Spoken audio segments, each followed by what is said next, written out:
Yo, buddies, have y'all ever seen any Indian sci-fi flicks? 'Cause I ain't caught a single one yet. Today we're gonna check out one of those 20,020 movies, maybe even the only one of its kind, called JL-50.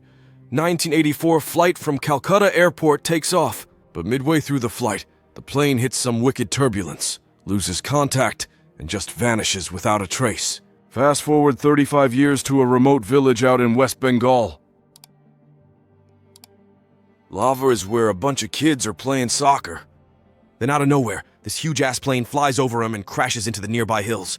Meanwhile in Calcutta, CBI officer Sartana is watching the news about flight AO-26 with some big shots on board going missing.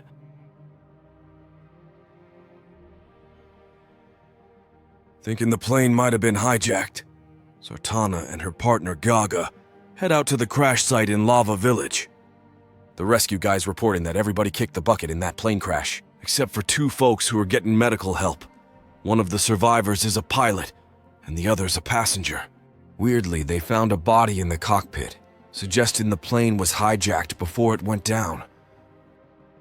But the weirdest thing is, the crashed plane ain't the one they were looking for. It ain't Flight 26.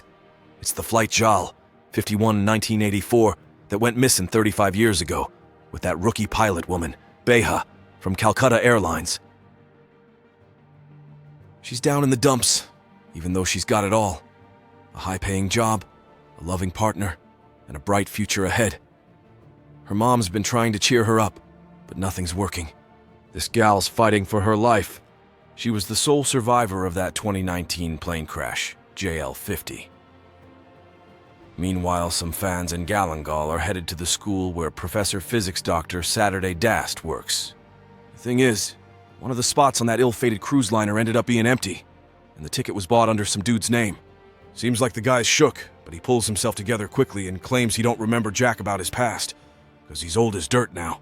After the chat, the doc rushes home and gathers up a bunch of papers and some photos, then burns them all to ashes on the news. Word is, some terrorist groups taking responsibility for hijacking Flight 26, and they're demanding their leader gets released in exchange for the passengers. The big shots are giving in to the demands. Soon the pilot on the run comes to, and Santana heads over to her. First thing he wants to know is how the plane went down. The Bureau tells him everything was going smoothly, but then this passenger busts into the cockpit and offs the two pilots. Then he gives the runner the coordinates and orders her to change course, but before she could comply, the weather turned nasty. The plane hit some gnarly turbulence and ended up crashing. Santana double-checks the takeoff date, and she says it was 1984. The officer calls her a liar, 'cause it's 2019. I'm freaking out, trying to learn more about her. The officers head to Bihu's old house and question the neighbors, since the incident happened 35 years ago. She's known by many, but luckily they meet a couple who was close to the family quietly. The man says she was an experienced pilot, but her career went downhill after her fiancé died under mysterious circumstances, leaving her pregnant before the wedding. But the real game changer for this lying chick came when her kid was born. The breathless dude shows a photo quietly snapped right before she disappeared in '89. And in it, the girl looks exactly the same as in the hospital. Despite the evidence, Shantanu, who doesn't believe in time travel, still thinks it's all made up. Later, he goes back to base and listens to the black box recording from JL-50. Everything happens just like Tia said. The technician says the last entry was made on August 23rd, 1984. We gotta believe somehow the plane traveled through time, yo.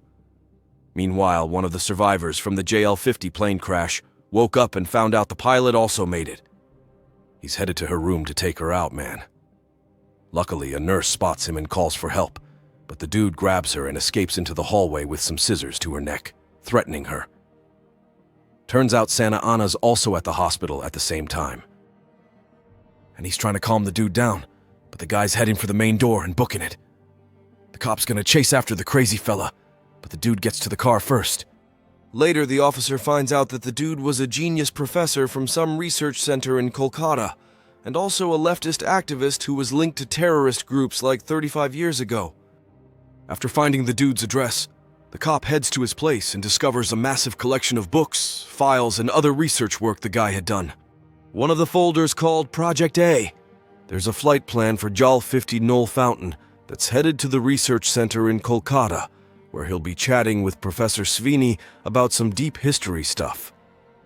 Apparently, back in 2053 BC, the Emperor of India gathered all the scholars and philosophers from across the country to write 9 books about supernatural arts, like invisibility, flying, and time travel. 1,000 years later, a few pages from a book about time travel were discovered, and a team of scientists was put together to explore this theory. This top-secret program was called Project Alpha, but no conclusions were ever drawn from it. In the end, they found that Shantanu was offered to meet with Dr. Das, claiming they were very close with Mishra back then. Enraged, Shantanu bursts into Das's house, accusing him of lying and demanding the truth, showing him the project documents. With no other choice, the old man starts saying that the father of the priest was part of a project, but when the government rejected it, the priest kept investigating his dad's work. After a lot of hard work, he found the code using his brilliant mind. He looked into the unfinished project docs and found the formula, which helped him discover a few wormholes in the Earth's atmosphere, making time travel possible. Back then, I was the priest student, so I knew his whole plan. He wanted to hijack a plane, fly it through a wormhole, and end up in a different timeline. For this, he teamed up with the Sparta leader of terrorists, who recently caused the hijacking of Flight AO-26. But Das didn't board the plane because he got scared. He had a feeling the experiment was going to go sideways. Metro hoped to be back by 5:30 a.m., but his calculations were off, and the plane went missing for 35 years. Even after all these explanations, Shantanu refuses to believe. But Das reminds him that the officials agreed to release the Sparta terrorist leader from custody by 2 p.m. If he's got the right, let him join up. They'll be able to use their knowledge and power to do some serious damage to the country. This time, Shantanu seems worried.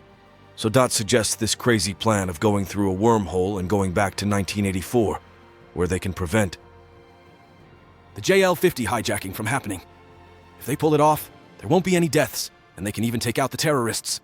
The couple heads to meet Beku at the hospital, since she's the only one who knows the coordinates of the Santa Ana wormhole. They ask her for the info, but Beck, who's still shaken up from being zapped 35 years into the future, ain't ready to roll over so easy. After some major sweet talking, she agrees, but only if they let her fly the plane.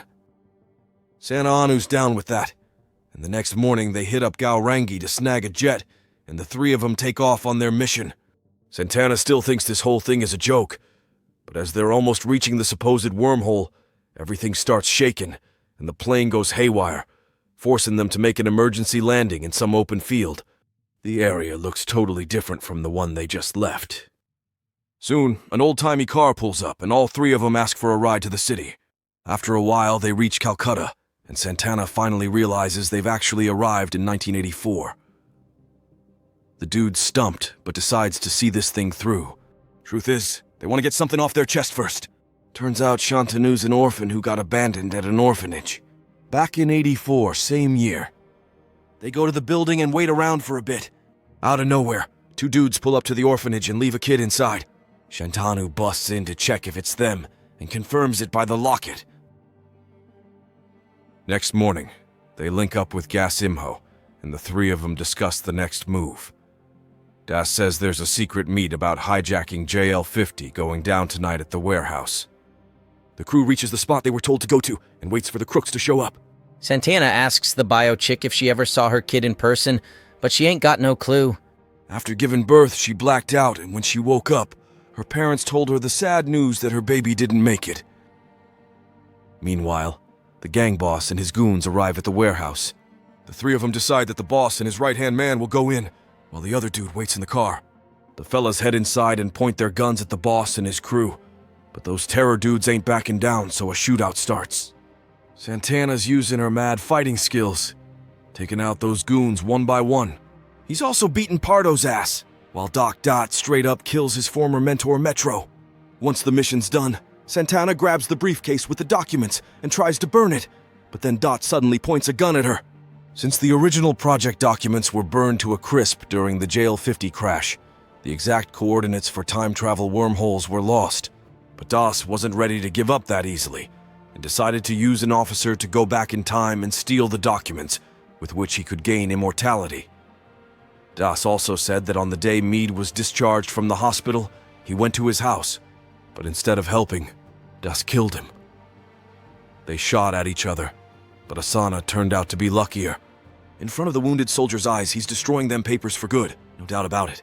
Santana's gonna head to the shore, but then out of nowhere, all three of them start feeling this crazy pain all over their bodies.